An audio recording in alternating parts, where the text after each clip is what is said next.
Hoy toca la iglesia de Esmirna, la segunda iglesia de las 7 cartas a las 7 iglesias en Apocalipsis. Hoy es Esmirna y nos va a presentar esta ciudad, esta iglesia, Mauricio Reyes, desde Turquía, desde Esmirna, Mauricio Reyes del Ministerio Preciosa Sangre. Cheque esto.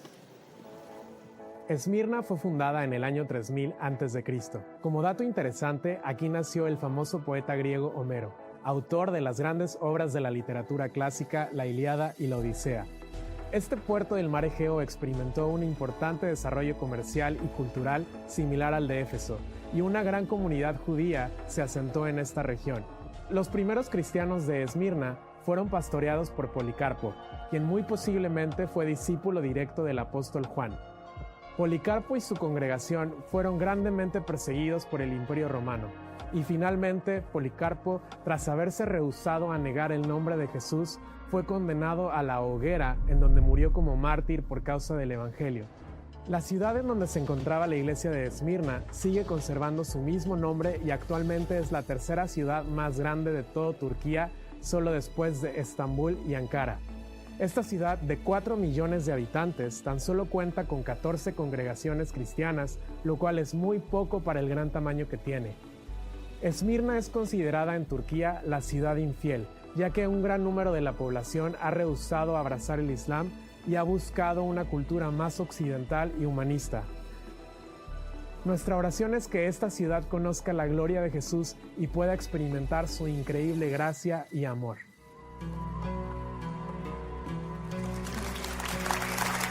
Buenísimo. Esmirna. He titulado mi mensaje el día de hoy, Esmirna, la iglesia pobre pero rica. La iglesia pobre pero rica. Si estás tomando notas, puedes escribir el título. El otro día, hace 3-4 días, Max, nuestro gatito, se escapó de la casa. Hace unos años pensamos que se había escapado, pero estaba en la alacena. Esta vez sí se brincó la barda. Y Kelly alcanzó, es la primera vez, alcanzó a ver que Max se brincó la barda. Estaba ya sentada en la sala y vio y gritó: ¡Max! ¡Andrés! ¿Verdad? Y el gato, y Sofía se puso a llorar. Eso fue una histeria, la casa entera, ¿verdad? A veces siento que aman más a Max que a mí, ¿no? Y entonces se brincó al lote de atrás, un lote baldío atrás de la casa, y nos subimos con Lucas al carro para ir a la colonia de al lado. Un amigo vive atrás de la casa. Le dije: oye, por ahí si ves a Max, nomás que no se vaya a otro lado, que no se escape. Llegamos y empezamos a gritar: Max, Max, y no aparecía el gato. Y el lote baldío estaba feo, así como ramas, espinas, así todo feo, y el gato no lo encontrábamos. Y pues me metí ahí, estaba con chanclas y shorts y todo, raspándome las piernas y entrando, buscando al gato. Y de pronto sale el gato brincando y queriendo regresar a la casa. Entonces estaba tratando de subir al muro y se resbalaba porque no había cómo agarrarse, y con las uñas se agarraba y se resbalaba de regreso, y desesperado por regresar a nuestra casa. Y yo creo por el miedo, el pánico de que estaba fuera de casa y no es un gato salvaje, es un gato de casa, no me reconoció, lo agarré, me rasguñó todo por todas partes. Lo llevé de regreso a la casa. Soy el héroe de mi esposa y de mi hija también, ¿verdad? Y por cierto, ayer mi esposa está predicando en un evento de mujeres en El Paso, y ayer dije: voy a aprovechar antes que llegue mi esposa, le voy a poner un alambre de gallina a donde se escapó el gato, para que no se vuelva a escapar y que mi esposa me ame todavía más cuando regrese. Entonces yo ahí todo hacendoso, arreglando el alambre y todo eso, y me dio un martillazo aquí no se lo puede ver, ahí está, mire, un martillazo, así traigo el dedo hinchado, negro y todo. Ahí están las marcas de mi amor, ¿verdad? Por mi esposa, ahí están las marcas de mi sufrimiento. Pero Max, yo creo que Max pensó: ya estoy harto de esta casa. Porque tenemos un perrito que se llama Tiny, y Tiny lo atormenta al Max, lo atormenta, lo persigue, le brinca, ¿verdad, Lucas? Tiny atormenta al Max. A cada rato Lucas le dice a Tiny: deja a Max en paz, déjalo, es mayor que tú, déjalo. Y lo regaña y todo. Yo creo que Max dijo: estoy hasta aquí de Tiny. quiero otra experiencia. Y se brincó la barda para darse cuenta que con todo y Tiny era mejor la vida en la casa.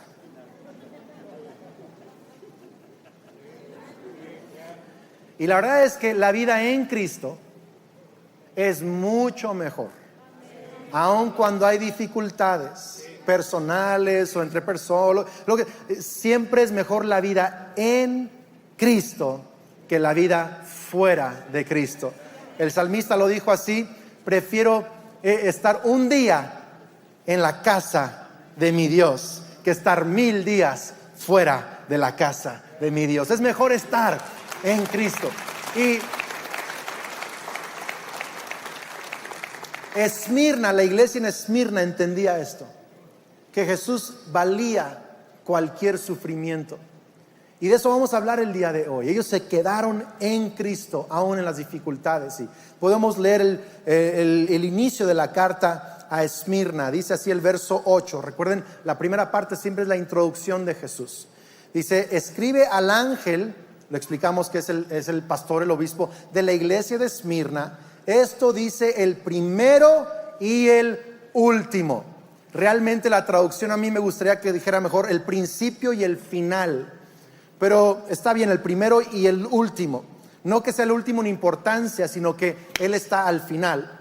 Y el que murió y volvió a vivir. ¿No le encanta eso? El que murió y volvió a vivir. Ahora, ¿por qué se presenta a Jesús de esta manera? Y tú y yo vamos a ver que cada carta Jesús se presenta a cada iglesia de una manera distinta. ¿Por qué? Porque en diferentes épocas y diferentes situaciones necesitamos conocer diferentes aspectos de nuestro Dios. La Biblia le llama atributos de nuestro Dios o virtudes de nuestro Dios. Y hay momentos que necesitas a Dios como tu proveedor. Hay otros momentos que lo necesitas como tu padre, tu confidente. Hay otros momentos que lo necesitas como tu consejero. ¿Tiene sentido esto o no? Entonces Él se presenta de maneras diferentes a cada iglesia. Y esta iglesia se presenta como el primero y el último, el principio y el final, el que murió y volvió a vivir. ¿Por qué? Pues porque la iglesia en Esmirna entendía este lenguaje, primero y final. Ahora, Juan nos enseña que el verbo estaba con Dios y el verbo era Dios y estaba con Dios antes de que todo fuera creado, y todo fue creado por medio de Jesús. Entonces quiero que sepas algo: Jesús no fue creado por Dios, Jesús es Dios. Es la segunda persona de la Trinidad. Era con Dios y era Dios, dice Juan. ¿Tiene sentido esto o no? Entonces Jesús está diciendo: yo soy, antes de todo yo soy. Es más, tú existes porque a través de mí fuiste creado. Yo te imaginé, tú eres mi idea. No eres un accidente. No es accidente que estás vivo en el 2021. No es accidente que te apellides López. Yo te imaginé. Tú eres yo soy antes de todo.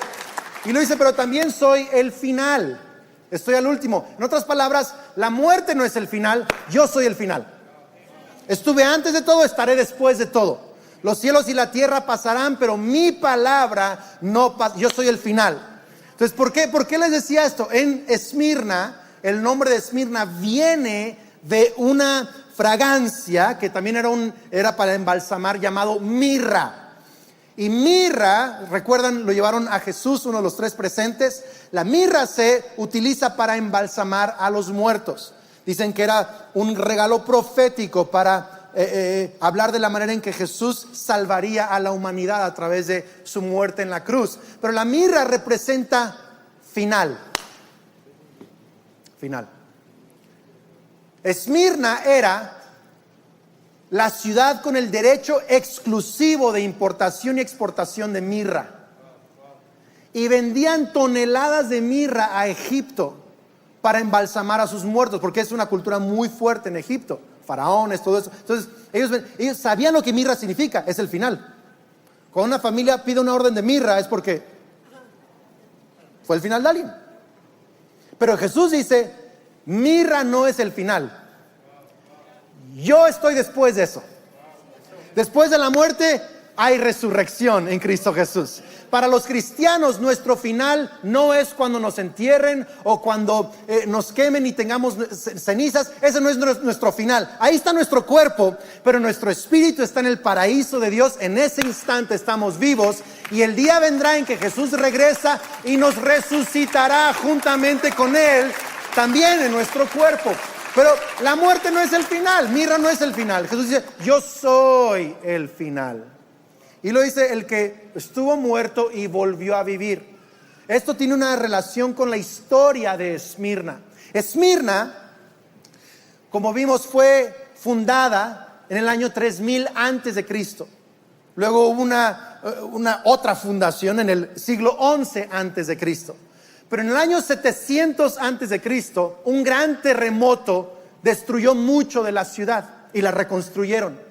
En el año 600 antes de Cristo, el rey de Lidia, otro imperio, la destruyó también y la trataron de volver a construir. Y en el año 545 antes de Cristo, los persas la acabaron por completo. La redujeron básicamente a un pequeño pueblito de unas cuantas familias, la ciudad muerta le llamaban. Pero en el año 330 antes de Cristo, Alejandro el Magno mandó reconstruir la ciudad. ¿Y sabe cómo se autonombraba Esmirna? Somos la ciudad que estaba muerta y volvió a vivir. Entonces Jesús dice, ustedes ubican lo que significa estar muerto.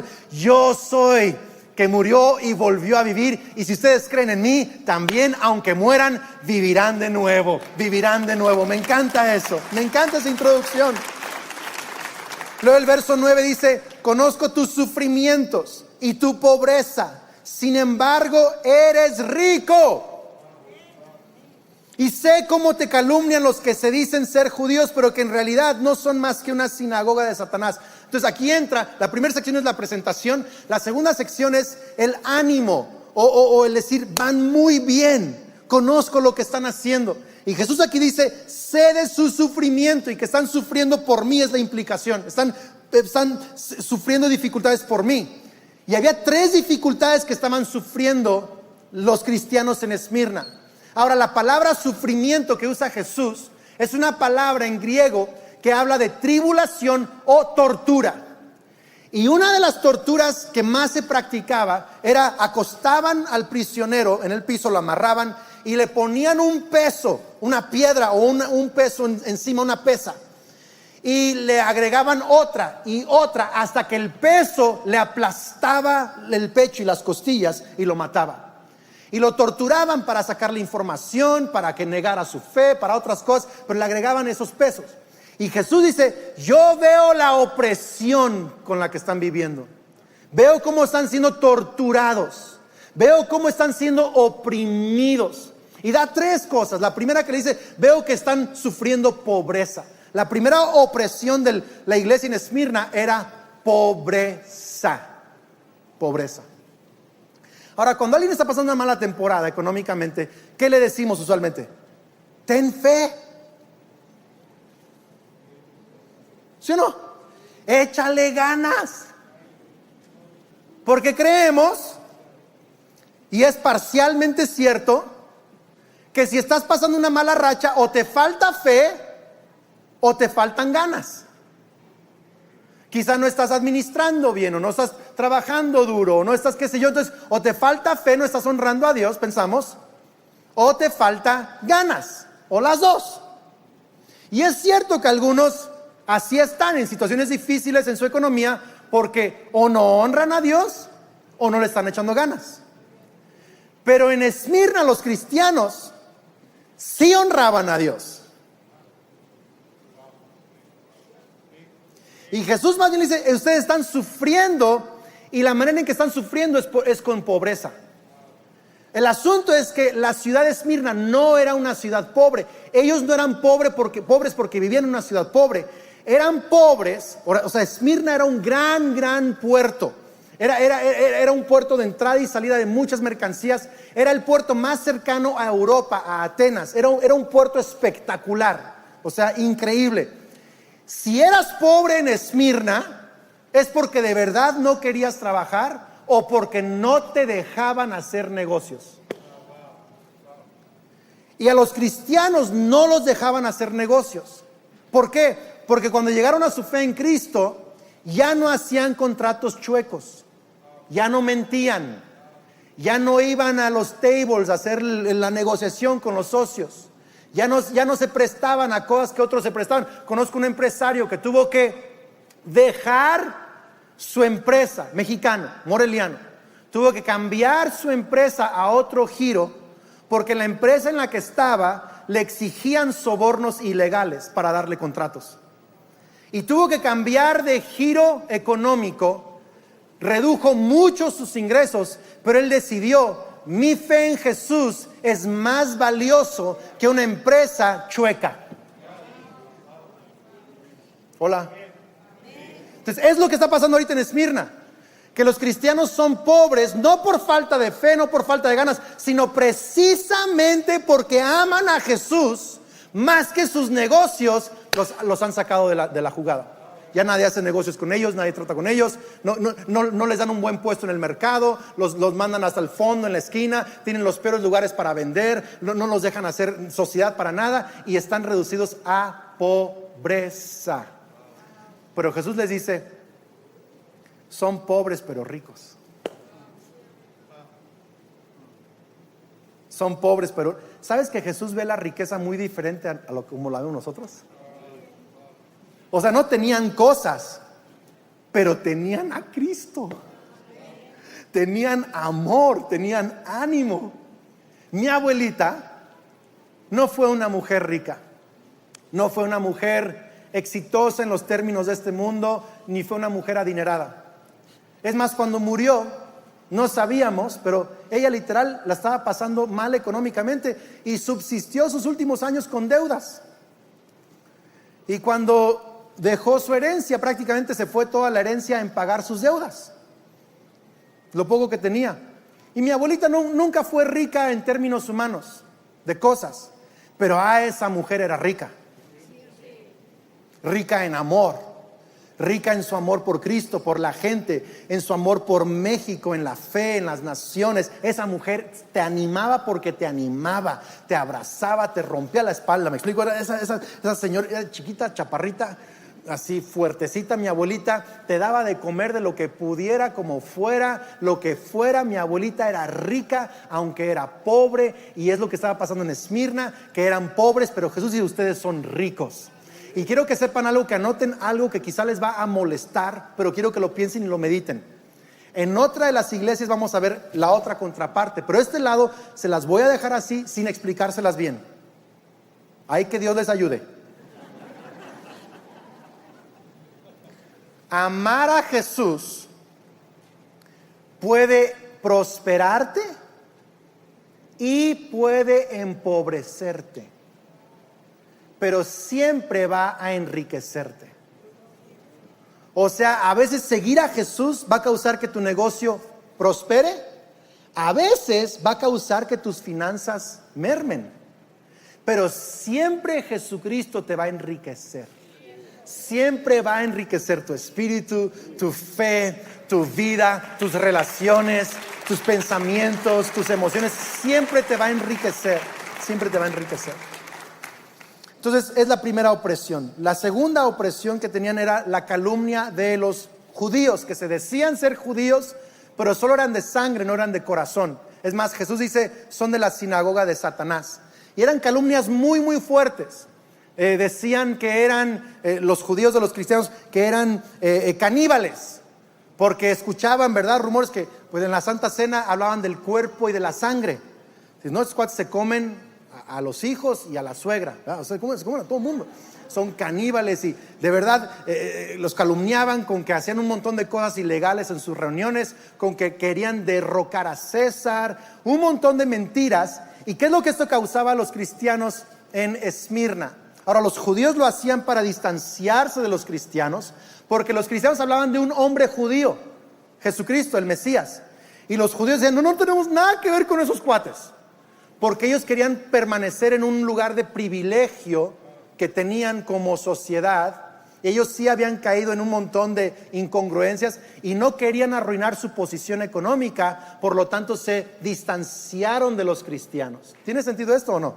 y los calumniaban. Esa es la tercera opresión. La tercera opresión, número 3. Vamos a leer ahorita. Es la opresión de la prisión y de muerte. Fíjate cómo les dice Jesús en el verso 10. Esta podría ser la sección de corrección, aunque en este sentido, en esta iglesia no se le conoce como una corrección, sino más bien como animar a continuar. Y les dice: no tengas miedo de lo que estás por sufrir. Ahora digo, a ver, espérame, ¿sí sabes que ya estamos sufriendo?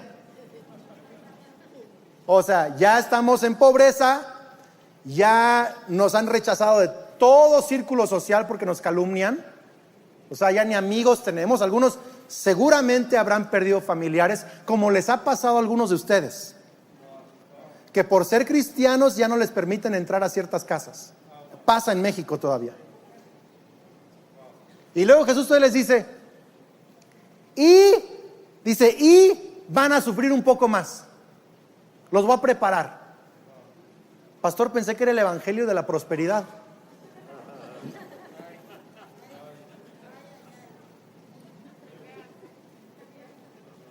¿No que siempre te va bien cuando eres cristiano?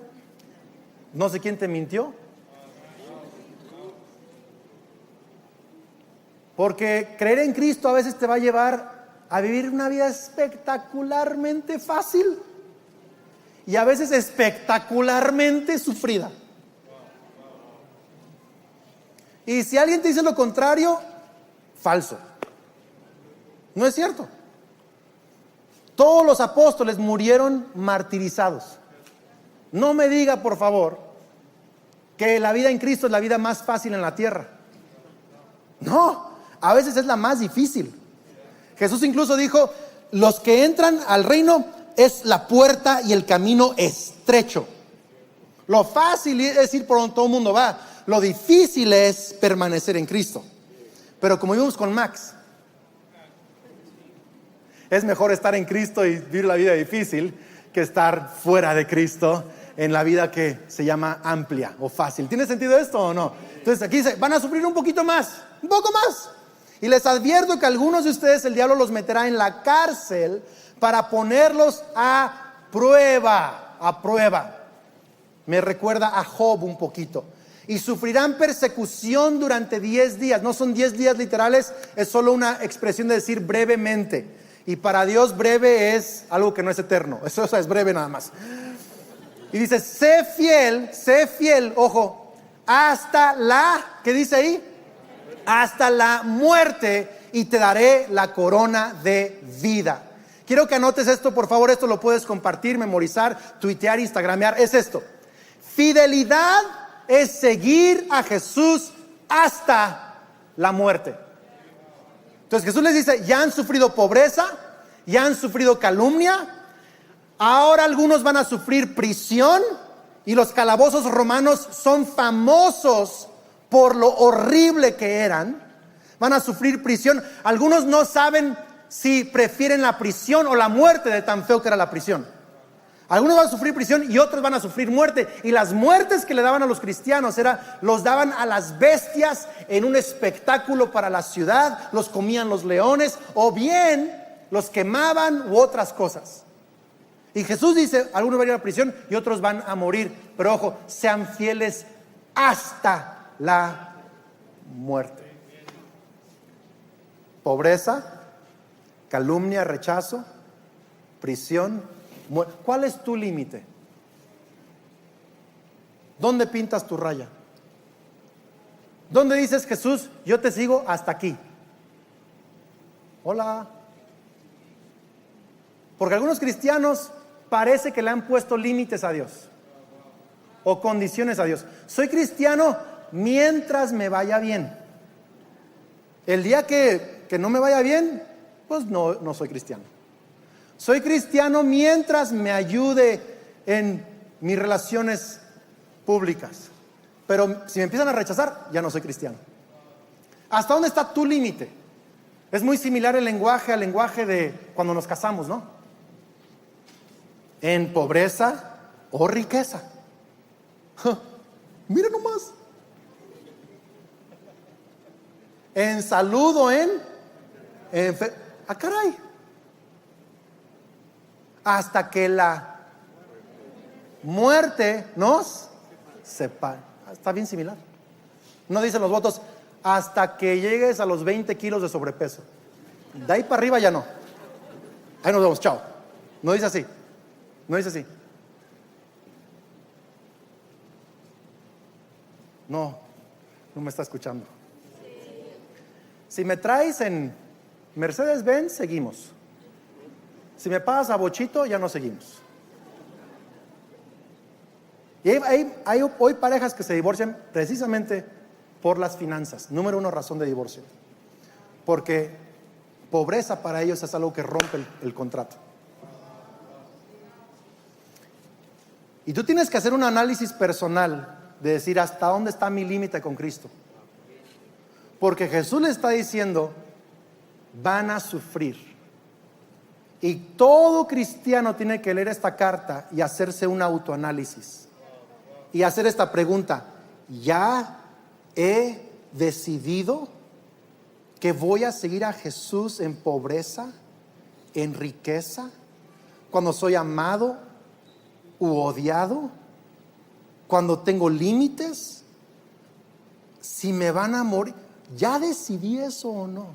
Dice, ay Andrés, pero no está tan difícil ser cristiano hoy en día.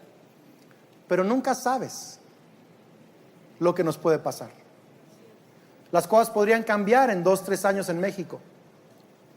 En algunos países hoy en día matan a personas solo por ser cristianos. La semana pasada pasó.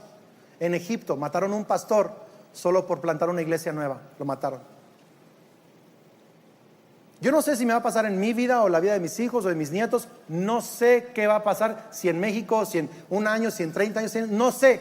Pero yo no quiero esperar a ese momento para decidir. Yo tengo que decidir el día de hoy. Jesús les dijo, esto va a pasar en el futuro, pero decidan hoy ser fieles hasta la muerte. Policarpo, el obispo de Esmirna, discípulo de Juan, de anciano, entonces la iglesia sufrió mucha persecución, él llegó anciano, o sea que la persecución duró mucho tiempo. Y anciano lo meten a la cárcel y lo sentencian a muerte por su fe cristiana, a Policarpo. Policarpo es quizá lo más seguro la persona a quien fue dirigida esta carta, Policarpo y la iglesia en Esmirna, él era el obispo.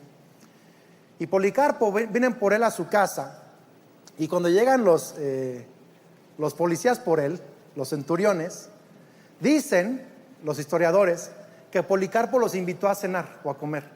Pásenle, vénganse, pásenle. Y los sentó a la mesa a comer, y mientras comían les pidió 1 hora para orar. Y se fue a orar. Dicen que oró tan intensamente que los centuriones sentían mal en llevarlo prisionero. Y lo llevaron prisionero, lo llevaron ante el líder de la ciudad. Y el líder lo vio todo anciano, el gobernador, o no sé cómo, el título del líder de la ciudad, lo vio todo anciano y le dijo, Señor, quiero que viva, niegue su fe en Jesús. Y lo dejamos vivir, no lo voy a matar, le doy una oportunidad más. Y Policarpo dijo famosamente, 86 años he servido a mi Señor y nunca me ha hecho daño.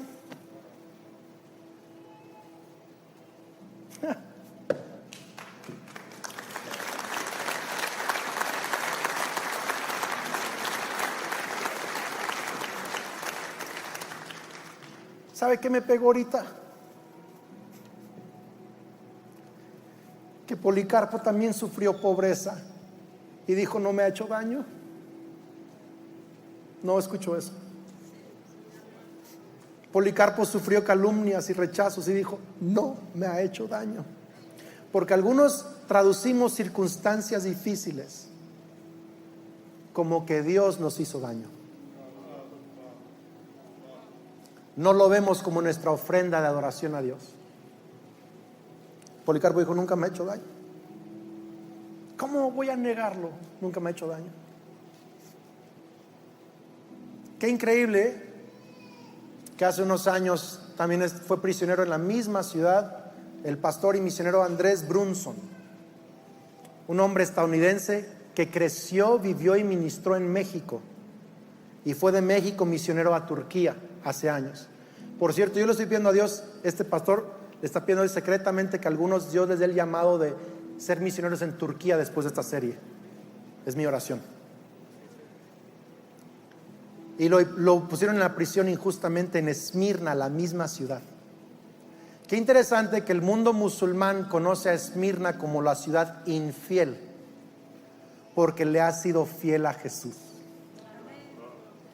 Es la única ciudad de las 7 que sigue habiendo comunidades de fe cristiana hoy en el 2021. Porque cristianos que mueren en fe producen generaciones que viven en fe.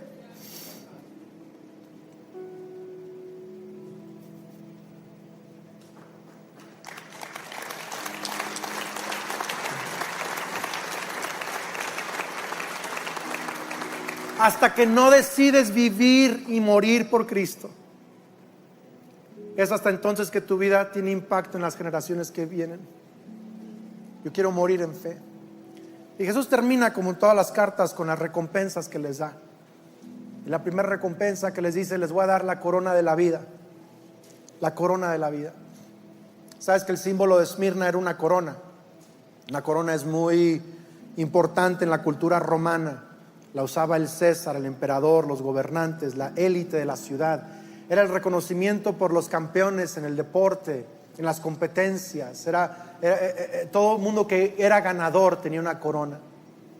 Pero los cristianos no podían ganar ni en la economía, ni en el deporte, ni la política, ni en nada, porque no los dejaban en Esmirna. Un cristiano de Esmirna nunca usaría una corona, siempre sería visto como un perdedor en la sociedad.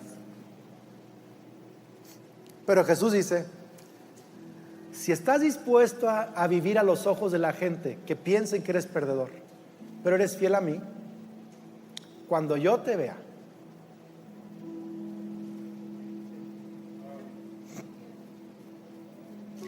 yo te voy a dar una corona.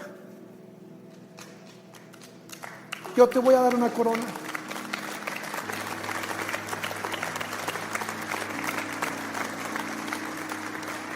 La iglesia pobre pero rica.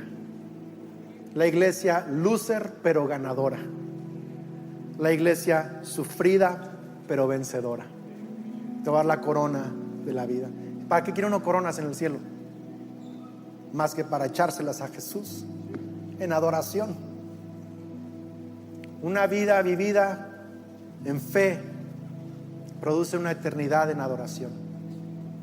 Y termina con el último versículo dice: el que tenga oídos oiga lo que el Espíritu dice a las iglesias. Y luego dice: y el que salga vencedor no sufrirá daño de la segunda muerte. Quiero decirle algo, iglesia, y si hay jóvenes acá, porque veo varios jóvenes, quiero que me escuchen. Y si hay gente que le tiene temor a la muerte, necesita escucharme ahorita. No le tengas miedo a esta muerte.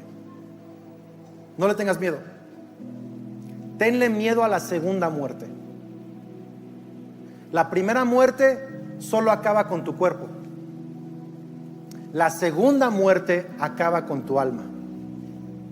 Y la segunda muerte es un lago de fuego, de eterno tormento, que fue creado para Satanás, no para ti, para Satanás.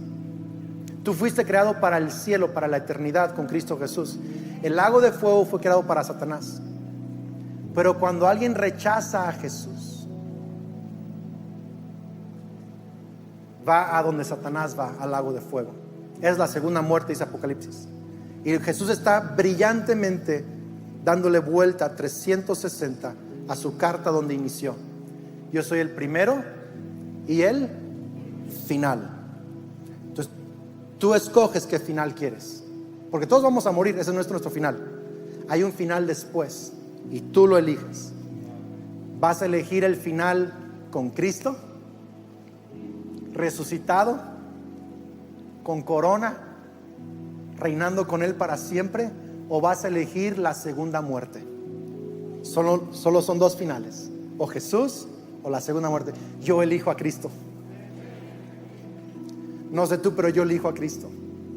Y que Dios me ayude a mí, a mis hijos, a mis nietos cuando llegue a tener un día, a mis amigos, a esta hermosa iglesia, a todos los que escuchan el sonido de mi voz, a ser fieles hasta la muerte. Venga lo que venga, que encuentre en...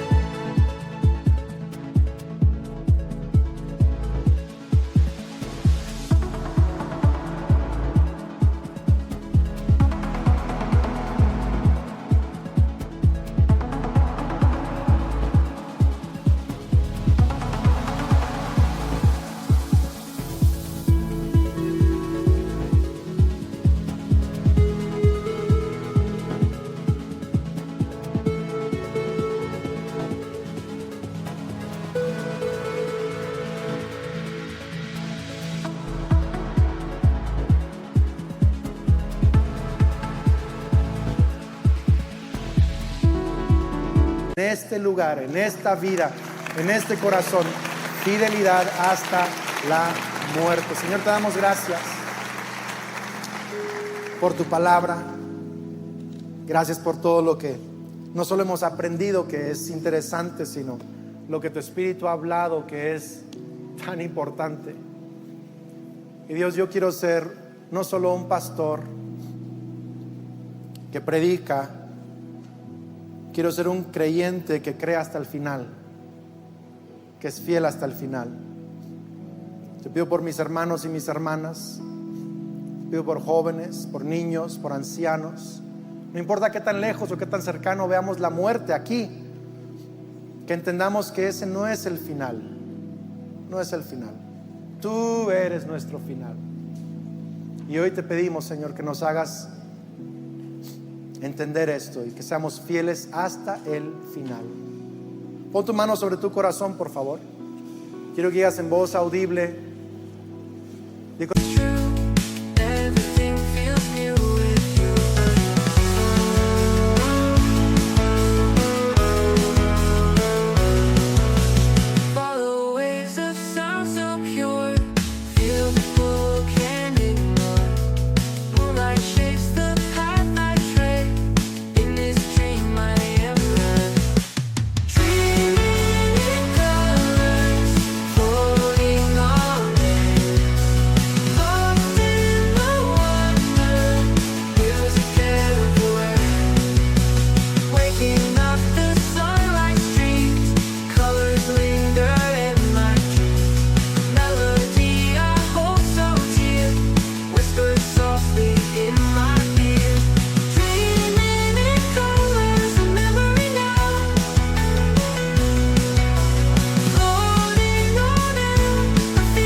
Digo, Señor Jesús, creo y confieso que eres el Hijo de Dios, el principio y el final, que moriste en la cruz y resucitaste.